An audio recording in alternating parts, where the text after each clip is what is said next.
Hello students, welcome to my YouTube channel. Last video में हमने पढ़ा था easy way to learn trigonometric ratios.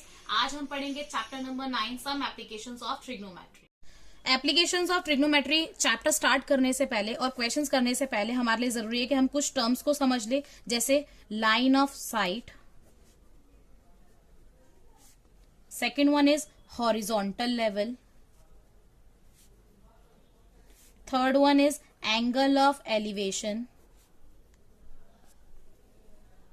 fourth one is angle of depression.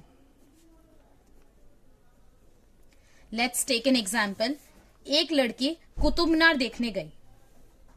जब उस लड़की ने कुतुब मीनार को के टॉप पॉइंट को देखा तो क्या हुआ, उसकी आंखों से जो टॉप पॉइंट तक का जो लाइन बनी उसको हम क्या कहते हैं, लाइन ऑफ साइट। क्या बोलते हैं, लाइन ऑफ साइट। इसी तरीके से जब वो लड़की वहां से सीधा देखती है, जो सीधे देखने की जो रेखा बनेगी वो क्या बोली जाएगी, हॉरिजॉन्टल लेवल। जब हमारी line of site horizontal level से ऊपर होती है तो जो बीच में एंगल बनता है वो क्या कहलाता है, एंगल ऑफ एलिवेशन। क्या कहलाता है, एंगल ऑफ एलिवेशन। दूसरा एग्जांपल ले लेते हैं। लेट्स से कि एक घर है जिसके छत पर एक लड़की खड़ी हुई है। वो लड़की वहां से नीचे रखे हुए फ्लावर पॉट को देखती है। जब वो लड़की ऊपर से नीचे रखे हुए फ्लावर पॉट को देखती है तो जो लाइन बनी वो क्या बनी, लाइन ऑफ साइट। और जब वो सीधा देखती है तो क्या बनेगी, हॉरिजॉन्टल लाइन या फिर हॉरिजॉन्टल लेवल। जब हमारा हॉरिजॉन्टल लेवल से लाइन ऑफ साइट नीचे होती है तो वो बीच में जो एंगल बनता है वो क्या कहलाता है, एंगल ऑफ डिप्रेशन। और क्या आपको पता है ये चीज कि एंगल ऑफ एलिवेशन जो होता है वो हमेशा एंगल ऑफ डिप्रेशन के इक्वल होता है। Numerically angle of elevation is always equal to angle of depression.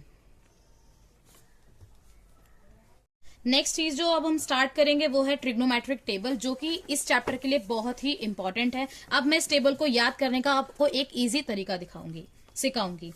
Table आपको दिख रहा है, एक ट्रिग्नोमेट्रिक टेबल। इसके अंदर आपको रेशोज दिख रही होंगी जिसके फॉर्मूले भी मैंने आपको बताए थे, साइन, कॉस, टेन, कॉट, सेक और कॉसेक।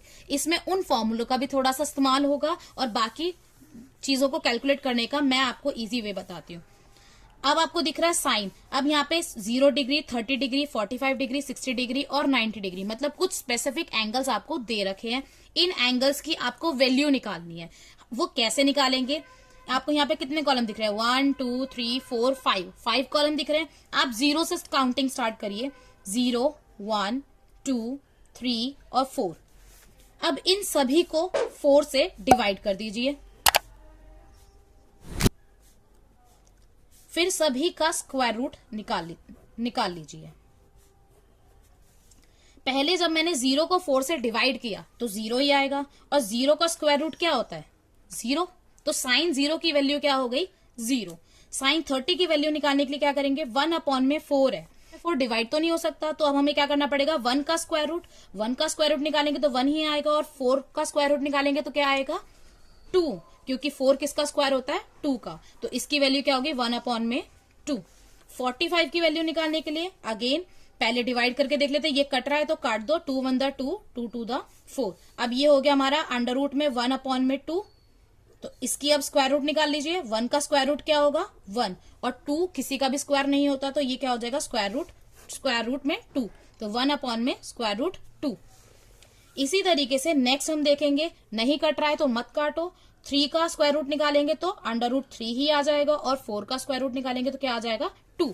तो ये क्या हो गया, अंडर रूट 3/2। इसी तरीके से ये कट रहा है, 4 1 4 4 1 4, तो 1/1 है, तो 1/1 तो अंडर रूट 1 हो जाएगा, और अंडर रूट 1 निकालेंगे कैसे निकलेगा, 1, मतलब स्क्वायर रूट ऑफ 1 इज 1। ये आपके आ गई फर्स्ट की वैल्यू। अब कॉस की वैल्यू निकालने के लिए आपको क्या करना है, आपको पीछे से लिखना स्टार्ट करना है। मतलब यहां लास्ट में जो 1 है वो आप लिखेंगे सबसे पहले, फिर अंडर रूट 3/2, फिर 1/2, फिर 1/2 और फिर 0। अब 10 का निकालने के लिए हमें क्या करना है, आपको चैप्टर नंबर 8 में किसी भी टीचर ने, मे बी आपके टीचर ने आपको बताया होगा कि 10 का जो एक फॉर्मूला और होता है वो क्या होता है, = sin/cos। मतलब tan थीटा = sin थीटा/cos थीटा। अब इसको निकालने के लिए हमें क्या करना पड़ेगा, साइन को कॉस से डिवाइड करना पड़ेगा। तो 0 डिग्री के लिए क्या करना पड़ेगा, 0 को 1 से डिवाइड करा, तो 0 को 1 से डिवाइड करेंगे तो क्या आएगा आंसर 0। तो हमारा आंसर हो गया 0। 1/2 को डिवाइड करा √3/2 से, तो सॉल्व करना आपको सिखाया ही गया होगा। डिवाइड को मल्टीप्लाई में चेंज करेंगे और आगे का नंबर रेसिप्रोकल कर देंगे। 2 से 2 कट गया तो क्या आ गया 1/√3। तो ये आ गया हमारा 1/√3। सिमिलरली नेक्स्ट वाले में भी हम क्या करेंगे, 1/√2 को डिवाइड कर देंगे 1/√2 से। अगेन डिवाइड को मल्टीप्लाई में करा कन्वर्ट और आगे का नंबर रेसिप्रोकल। तो √2 से √2 कट गया तो क्या बचा 1। इसी तरीके से नेक्स्ट वाला √3/2 को डिवाइड करा 1/2 से। इसको भी डिवाइड करने के लिए क्या करना पड़ेगा, डिवाइड को मल्टीप्लाई में चेंज और आगे का नंबर रेसिप्रोकल। तो आगे हमारा √3। नेक्स्ट वाले में 1/0। अब ये चीज आपको समझना बहुत जरूरी है कि 1 को अगर हम किसी 0 से डिवाइड करते हैं 1/0, 1/0 हमारा is equal to not defined हो जाएगा। क्यों, क्योंकि किसी भी नंबर को हम 0 से डिवाइड कर ही नहीं सकते हैं। अब आती है कॉट की बात। तो कॉट के लिए मैंने आपको बताया था कि कॉट जो है वो 10 का रेसिप्रोकल होता है, मतलब उल्टा। तो हम कह सकते हैं कॉट इज इक्वल टू 1/10। तो अब जो 10 की वैल्यू है उसका आप उल्टा कर दे तो आपका क्या आ जाएगा कॉट। तो 10 की वैल्यू है 0, तो 0 का अगर उल्टा करेंगे तो क्या हो जाएगा 1/0। तो ये मैंने आपको अभी बताया कि 1/0 किसके इक्वल होता है, नॉट डिफाइंड के। तो यहाँ पे हम क्या लिख देंगे, नॉट डिफाइंड।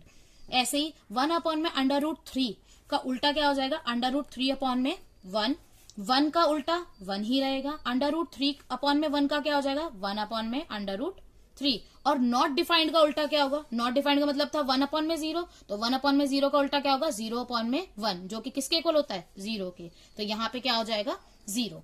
सिमिलरली सेक का अगर हमें निकालना है तो सेक हमारा किसका उल्टा होता है, कॉस का। तो कॉस का अगर आप उल्टा कर दे तो क्या हो जाएगा सेक। 1 का उल्टा 1, √3/2 का उल्टा 2/√3 और 1/√2 का उल्टा √2/1, दैट इज √2।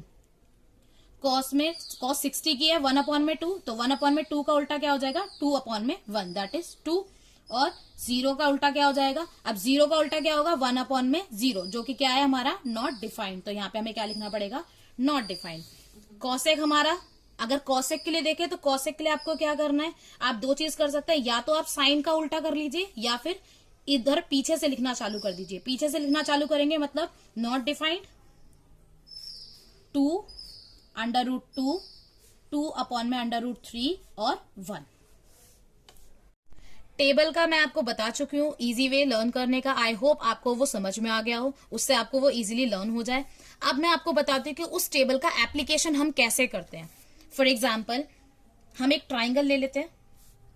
एक ट्राइंगल है, triangle ABC, which is right angle at angle A। Angle C जो है वो हमें दे रखा है 30 डिग्री।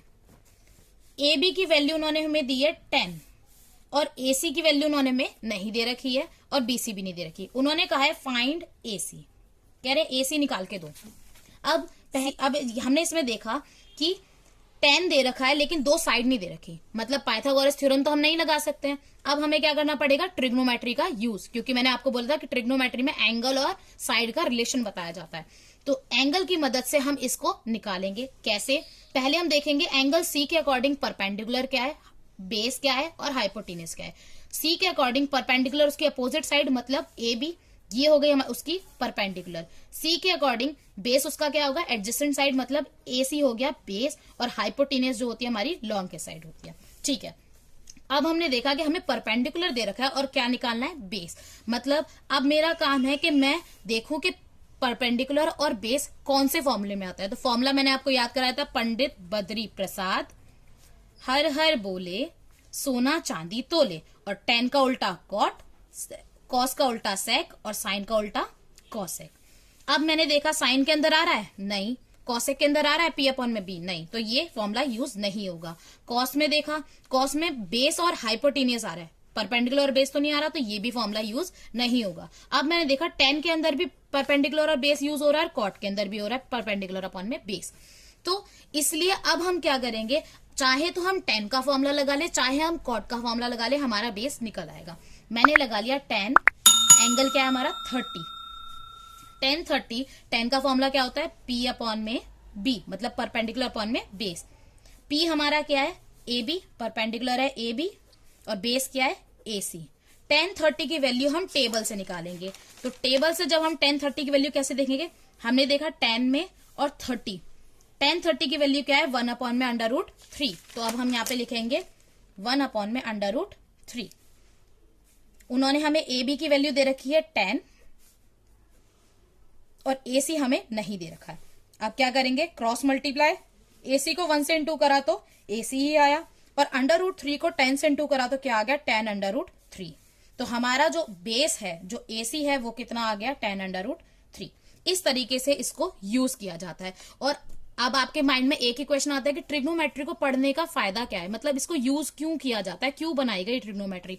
बेसिकली बेटा ट्रिग्नोमेट्री बनाई भी इसीलिए गई थी कि किसी भी ऑब्जेक्ट को देखकर बिना उसको एक्चुअली मेजर करे हुए उसकी हाइट को हम पता लगा सके with the help of trigonometry, और किसी ऑब्जेक्ट्स के, किन्हीं भी ऑब्जेक्ट्स के बीच का डिस्टेंस को कैलकुलेट करने में भी हमारा ट्रिग्नोमेट्री हेल्प करती है।